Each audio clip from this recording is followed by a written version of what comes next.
Olá pessoal, que Deus abençoe a vida de cada um de nós. Estamos aí entrando para a última aula, começando a última aula deste módulo de Teologia Sistemática 3, falando sobre soteriologia, nossa quarta aula. Então, se você ainda não assistiu às outras 3 aulas, vá nos outros vídeos aqui neste mesmo canal. Já quero até pedir o pessoal para se inscrever, quem ainda não é inscrito.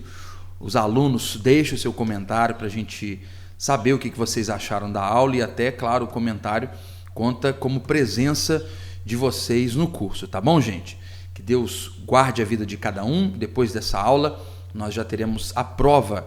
Então, se você ainda não é matriculado, procure saber aqui também nos comentários como você faz para matricular-se no nosso curso, e nós vamos ajudar vocês, tá bom, gente? Então, hoje o assunto é livre-arbítrio, predestinação, Jacó-Armínio ou João Calvino. Deu um branco aqui, a gente fala disso direto, mas deu branco. Então, João Calvino, Jacó-Armínio, predestinação, livre-arbítrio. A verdade é, quem acompanhou o livro 3 já aprendeu sobre isso, que ambas as coisas existem na Bíblia.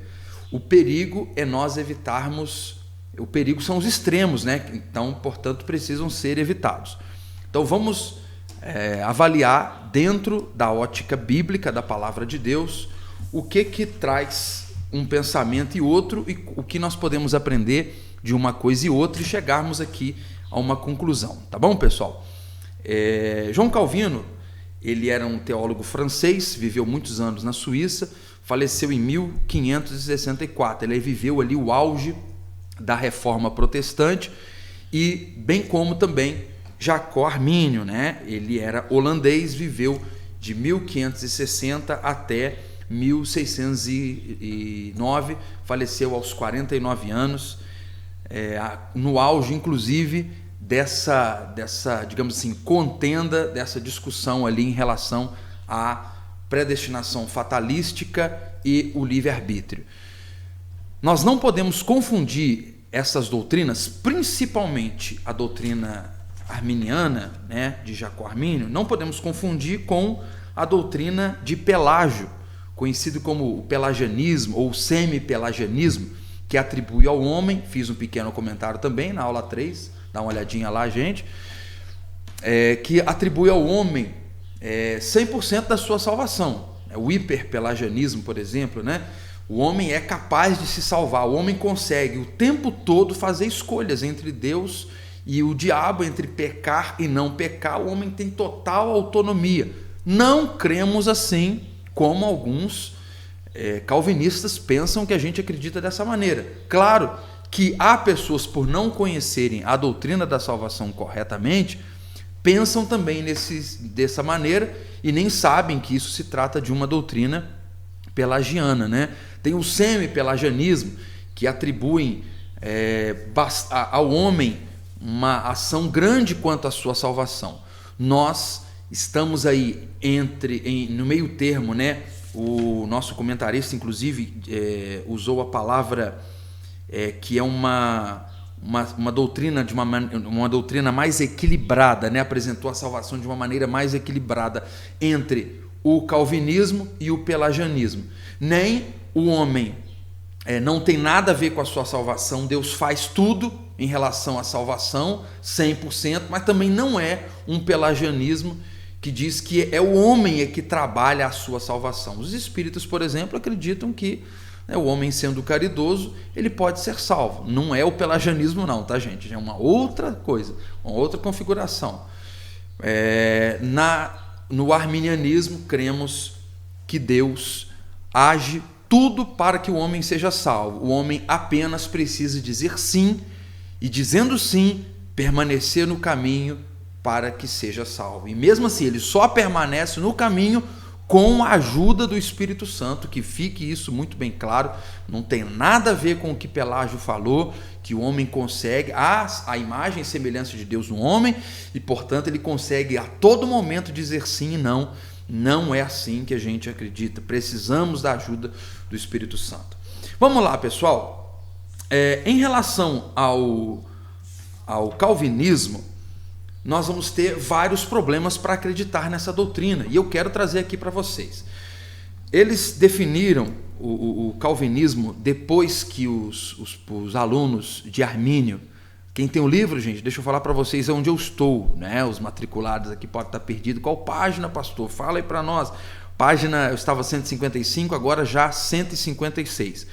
Vocês vão observar aí que após a morte precoce de Jacó Armínio, como já disse, morreu aos 49 anos, os alunos de Jacó Armínio se reuniram e postularam aí um documento chamando de remonstrance, né, ou protesto, objeção a um ato ou uma oposição, né? Eles fizeram um ato contra a doutrina de João Calvino, contra a doutrina da predestinação. Deram o nome de remonstrance, né? Uma palavra provavelmente aqui, uma palavra holandesa, né, ou inglesa, não vou saber afirmar aqui para vocês. Devido a este nome no documento, eles foram chamados de remonstrantes, daí que vem, não sei se vocês já ouviram falar alguma vez esse termo, daí vem remonstrantes, por causa desse documento com esse título, né, oposição ou protesto à doutrina de João Calvino. Eles fizeram esse sínodo, né, e fizeram estes escritos. Em resposta a essa remonstrância deles, a esse protesto deles, os alunos de João Calvino criaram a TULIP, que em inglês é um acróstico que cada palavrinha vai simbolizar uma coisa. Eu não vou falar a palavrinha em inglês, porque eu não entendo nada de inglês. O pessoal que tem o livro aí tem o inglês e tem a tradução para o português, que as 5 palavrinhas são depravação total, 5 expressões, né? Depravação total, expiação limitada, graça irresistível, perseverança dos santos. Faltou um, né? E eleição incondicional, que é a segunda, tá bom? Depravação total, eleição incondicional, expiação ilimitada, graça irresistível e perseverança dos santos. Eles criaram essas 5 teses para combater os remonstrantes, que por sua vez, como uma tréplica, digamos assim, eles criaram também as 5 teses. Os remonstrantes, seguidores de Armínio, criaram, portanto, essas 5 teses em resposta aos calvinistas, que eles chamaram de factics, em inglês, que são 5 pontos também, que significam aí liberto pela graça. Pessoal, quem tem um livro, página 157, liberto pela graça para crer, expiação para todos, eleição condicional, 4º, depravação total, e o 5º, segurança em Cristo. São os 5 pontos do arminianismo em resposta ao calvinismo. E o calvinismo montou os 5 pontos em resposta aos remonstrantes. Eu já expliquei, espero que vocês tenham entendido. E aí nós vamos trazer para vocês, né, a partir de então, qual é a visão nossa do arminianismo em relação a essa resposta aos calvinistas. Vamos lá. Nós cremos, assim como os calvinistas creem, que a depravação é total no homem. Porém, acreditamos sim que o homem consegue ser liberto pela graça para acreditar. Acreditamos que o ser humano consegue, né, dentro do seu aspecto que Deus deixou no homem, que Deus fez o homem assim, imagem e sua semelhança. Essa imagem e semelhança foi corrompida, porém não totalmente. É dessa maneira que nós acreditamos. E como o homem não foi corrompido totalmente, ele consegue dizer sim ou não a qualquer momento, sendo salvo ou não, o homem consegue negar ou afirmar Cristo como seu Salvador, portanto, respondendo positivamente ou negativamente à salvação. E é exatamente aí que está a cobrança de Deus quanto ao homem. Aí é que está o juízo de Deus quanto ao homem, porque ele consegue dizer sim ou não à graça de Deus, tá bom? Se não fosse assim, aí nós temos alguns questionamentos. Se o homem não conseguisse dizer não ao chamado de Deus, como que Deus cobraria a responsabilidade do homem em relação aos seus pecados? Tá? É uma pergunta que não tem resposta dentro do calvinismo, porque como que Deus vai julgar uma pessoa, cobrá-la responsabilidade pelos seus pecados, se ela não consegue dizer não à graça de Deus e dizer sim à sua salvação? Se é Deus que trabalha totalmente no homem, como dizem os calvinistas, trazendo ele para a salvação, o homem morto não consegue dizer sim, como que Deus pode cobrar o homem se ele não consegue dizer não? Deus seria injusto diante de uma cobrança que o homem não é capaz de responder positivamente. Será que de fato o homem poderia dizer sim ou não apenas quando o homem disse sim ao pecado da serpente, ao pecado que a serpente, né, sugeriu, desobedecer a Deus? Ou cremos que hoje o homem é capaz de dizer sim à graça de Deus e, portanto, ainda salvo, mesmo salvo, dizer não também à salvação, correto?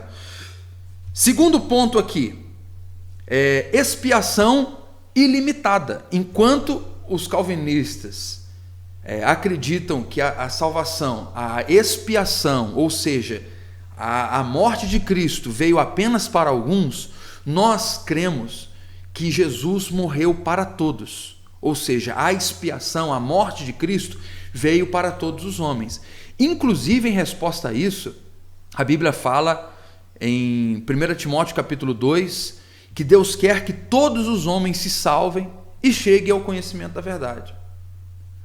Porque olha um problema que os calvinistas têm aqui, se Jesus morreu apenas para alguns, ou apenas para os eleitos, apenas para os salvos, por que ele morreu para alguns? Será que Deus não ama a todos, por isso ele enviou Jesus Cristo apenas para alguns? Será que o sacrifício de Jesus não foi o suficiente, por isso que ele morre apenas para alguns? Alguns quantos? Vamos ver no céu quantos. Mas se esses alguns forem 1 milhão de pessoas, 100 milhões que seja, é porque o sangue de Cristo só poderia perdoar estes 100 milhões, ou seja o número que for, e não poderia perdoar a todos, por isso que ele morre para alguns? Será que é por causa disso? Ou será que é porque ele não ama a todos? Então ele não morre por todos? Então será que João 3,16, isso eu estou perguntando aos calvinistas, será que João 3,16, porque Deus amou o mundo de tal maneira que deu o seu Filho unigênito para que todo aquele que nele crê não pereça, mas tenha vida eterna, esse amou o mundo de tal maneira seria amou alguns de tal maneira? E João se expressou mal, ou Jesus falou errado, que ele ama, porque em momento algum nós vemos Jesus dizendo que ama alguns, ou existe essa expressão bíblica? Outra questão, se de fato Deus não ama a todos, portanto Jesus morreu para alguns, por que Deus cobra que a gente ame o nosso inimigo, sendo que ele mesmo não amou os seus inimigos, sendo que ele não amou a todos? Ou será que ele ama a todos?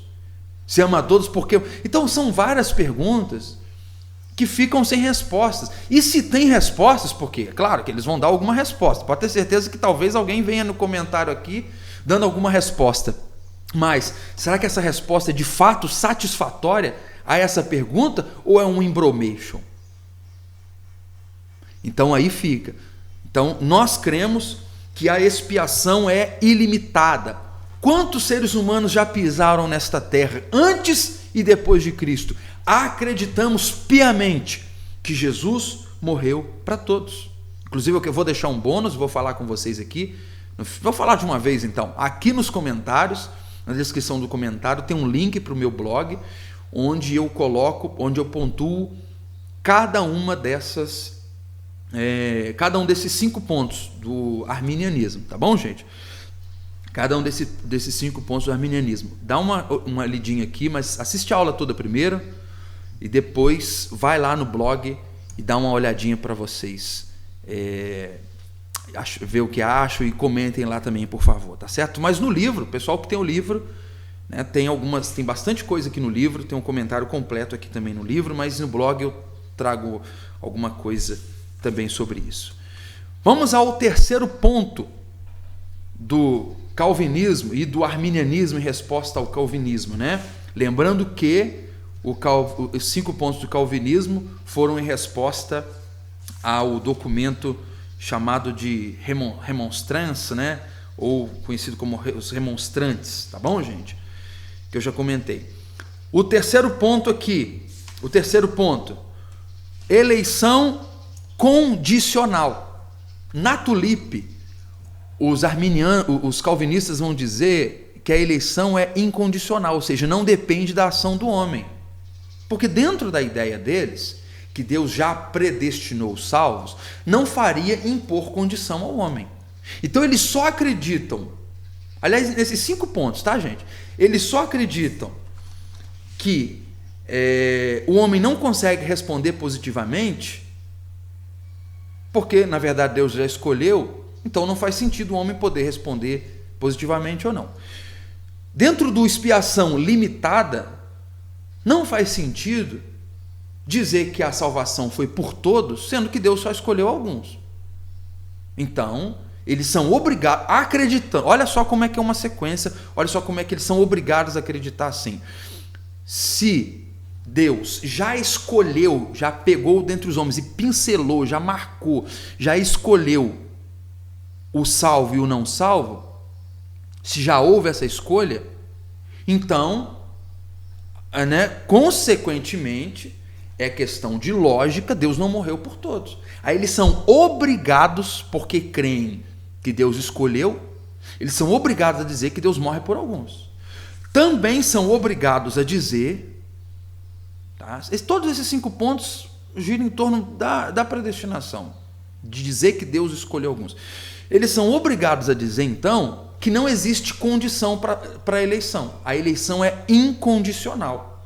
Deus pega, traz o homem, o regenera. Claro, a regeneração é algo que nós acreditamos, mas e que é Deus é que faz, obviamente também a gente acredita sim. Vide aulas anteriores, tá? Atenção, se tiver algum calvinista aí, não nos julgue sem assistir às aulas anteriores aqui do nosso curso, beleza? Nós acreditamos que Deus regenera, Deus que traz, e o homem vai dizer sim. Eles acreditam que o homem não tem essa capacidade de dizer sim, portanto, não há condição para o homem ser salvo, não há condição. Nós acreditamos que há sim condições. E aí entra o livre-arbítrio do homem. Deus planejou, deixou tudo preparado. O homem precisa obedecer a Deus e seguir o seu caminho. Jesus disse: eu sou o caminho. Então é necessário que o homem ande nesse caminho. Sim, com a ajuda do Espírito Santo. Sim, tendo sido regenerado por ele. Mas a responsabilidade do homem de andar neste caminho é condicional. Existe uma condição e o homem pode sair desse caminho a qualquer momento. Mas aí já é o 5º ponto e nós estamos no 3º ainda. É condicional. Neste link, pessoal, que está aqui no blog, nos comentários, aqui na descrição do vídeo, há todos os versículos, há vários versículos que abordam esse assunto dentro do comentário que nós estamos falando. E para quem tem o livro do curso de teologia, estes 5 pontos eles estão comentados entre as páginas 157 e a página 159. Tá bom, pessoal? 4º ponto, graça resistível, é o que a gente acredita. Que esse favor de Deus para a salvação, o homem pode resistir a isso e não querer este favor de Deus, por optar para seguir os seus pecados, por optar por seguir o seu mau caráter, por seguir as suas paixões. O homem consegue optar por isso. Portanto, essa graça, esse favor, graça é favor, né? É o que Deus dá sem a gente merecer. Esse favor que é a salvação pode ser resistido.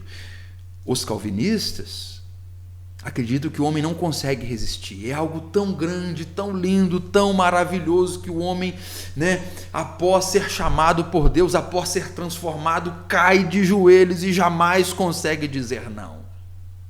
Inclusive há hinos, e eu já vi pessoas falando, que é impossível resistir ao amor de Deus, é impossível resistir.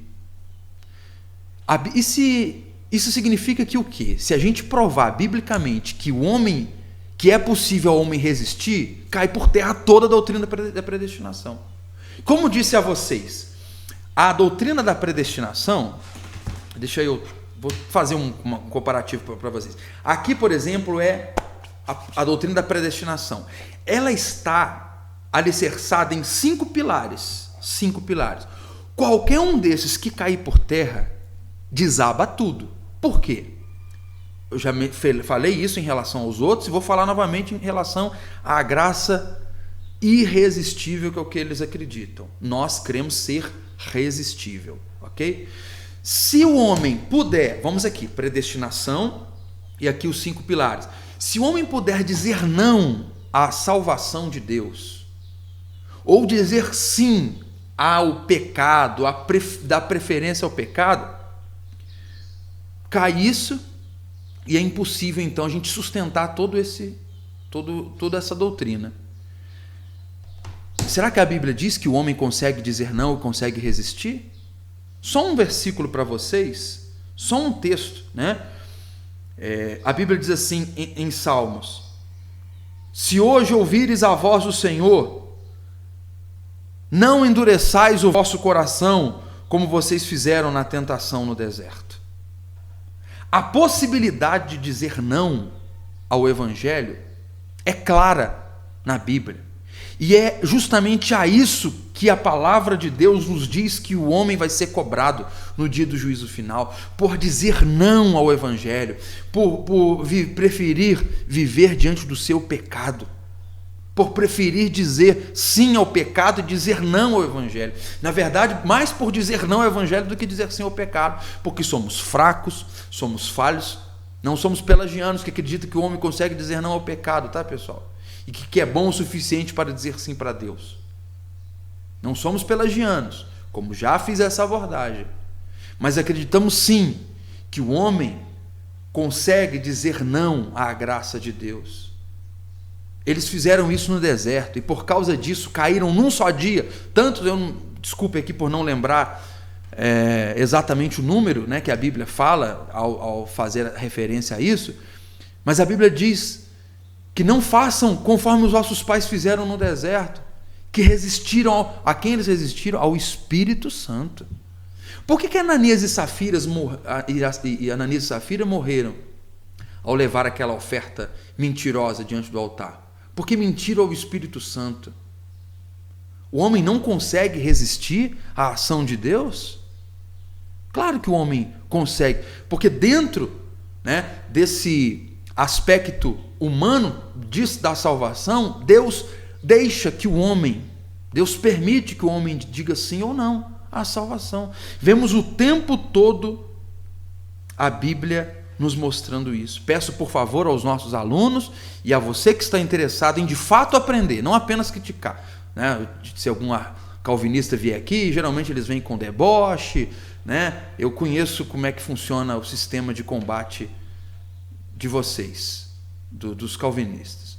Então, sem deboche, por favor, analise esses versículos e mostre como ser contra os próprios versículos que a gente está falando. E aí, literalmente, eles têm que ser contra a palavra de Deus, contra os versículos serem entendidos na sua literalidade. Tá bom? Atos capítulo 7.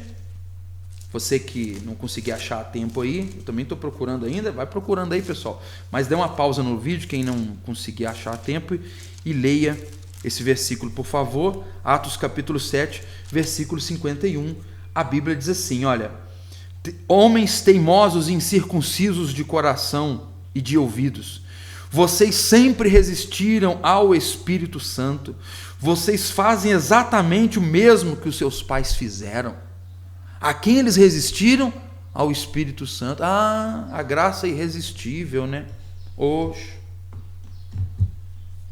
Aí é claro que eles vão explicar de alguma maneira, mas também o Testemunho de Jeová tem as explicações deles, porque que o anjo Gabriel é Jesus. Eles também explicam. Né? Por que o anjo Gabriel é Jesus? Por que Jesus não pode ser adorado como nós acreditamos que Jesus pode ser adorado? Eles também explicam que só 144 mil vão para o céu. O Testemunho de Jeová também explicam. E também os calvinistas vão explicar também essa frase aqui de de Estevão, perdão, gente, essa frase de Estevão é que disse isso: homens teimosos e incircuncisos de coração, vocês sempre resistiram ao Espírito Santo. Então é possível ao homem resistir, e é exatamente isso que Deus vai cobrar do homem. Para nós a graça é irresistível, ok? E por último, para terminar, o quinto ponto é a perseverança dos salvos. Eles usam exatamente esse termo, perseverança dos salvos. Nós usamos o termo segurança em Cristo. Segundo a doutrina calvinista, uma vez salvo, salvo para sempre. Uma vez lavado, transformado, uma vez a pessoa reconhecendo a Cristo, é impossível ela sair do caminho, ela vai perseverar até o final. Aí eles dizem: mas e o tanto de pessoas que se desviam, né? Um arminiano mais desavisado pergunta isso para eles, achando que vai ser, que eles não terão resposta para isso, né? Ele: não, é para quem se desvia, é porque nunca conheceu o Evangelho. Quem desviou é o argumento que eles usam. Porém, a Bíblia fala o tempo todo para nós: quem está em pé, cuidado para que não caia. A Bíblia diz para que nós trabalhássemos a nossa fé, a nossa salvação. Mas por que precisa trabalhar, sendo que se uma vez salvo, salvo para sempre? Que Deus vai, uma vez salvo, Deus vai garantir a salvação da pessoa até o final. Por que eu preciso trabalhar a minha salvação? Porque o alerta, uma vez estando em pé, cuidado para que não caia. Por que Paulo falou então que ele tinha medo de, pregando o Evangelho, ele se achar, né? Ele não se enquadrar dentro daquilo que ele mesmo ensinava? Por que ele tinha medo dessas coisas? Para que isso? Sendo que Deus garante até o final a sua salvação e etc. Falácia. Por isso que nós chamamos de predestinação falaciosa, factídia, né? Factídia. Acreditamos, portanto, que quem perseverar até o fim será salvo, como diz Jesus em Mateus 24, versículo 13. E acreditamos sim que é possível ao homem se apostatar da fé.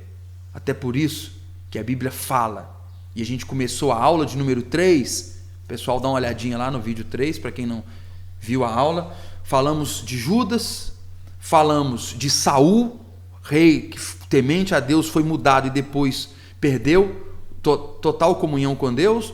Falamos de Demas, obreiro, que o apóstolo Paulo fala sobre ele. E existem tantos outros exemplos de pessoas que serviram ao Senhor durante um tempo, mas infelizmente se desviaram da fé. E a Bíblia fala sobre isso. Faço questão que você leia, não vou ler por causa do nosso tempo, e também eu estou aqui mais para ensinar e explicar, mas a leitura para vocês é muito... Façam a leitura, por favor. Leiam Hebreus capítulo 6, versículos 4 ao 6. Este texto mostra a condição do homem que um dia conheceu a Jesus e agora desviou-se da fé e afastou-se da fé. É uma descrição clara disso. Quer que eu repita? Hebreus 6, versículo 4 ao 6. Façam a leitura, por favor, deste ponto. Hebreus capítulo 10 também, versículos 23 ao 27, é a mesma demonstração de alguém que um dia conheceu a Cristo, conheceu o Evangelho e se desviou. Devemos tomar cuidado para não nos afastarmos do Evangelho, não nos afastarmos da palavra de Deus, tá bom? No mais, pessoal, a gente vai encerrando por aqui. Eu espero que tenha esclarecido bastante em relação à doutrina da salvação. Por favor, deixem os seus comentários, correto? E insisto, de novo, vai na descrição desse vídeo, tem um link para um blog, para o meu blog, e lá vocês terão os 5 pontos descritos e também as devidas referências. Isso também para quem não tem o livro, porque no livro há muitos versículos. É claro que no blog eu faço uma abordagem diferente, não é uma cópia do livro que eu coloquei lá não, tá, gente? É um artigo que eu escrevi sobre esse assunto. Muito obrigado a vocês, que o Senhor guarde a vossa vida. Atenção aos nossos alunos, façam por favor uma recapitulação do livro, façam todos os questionários e em breve vamos marcar a prova. O pessoal que faz parte aí do grupo do WhatsApp do nosso curso nós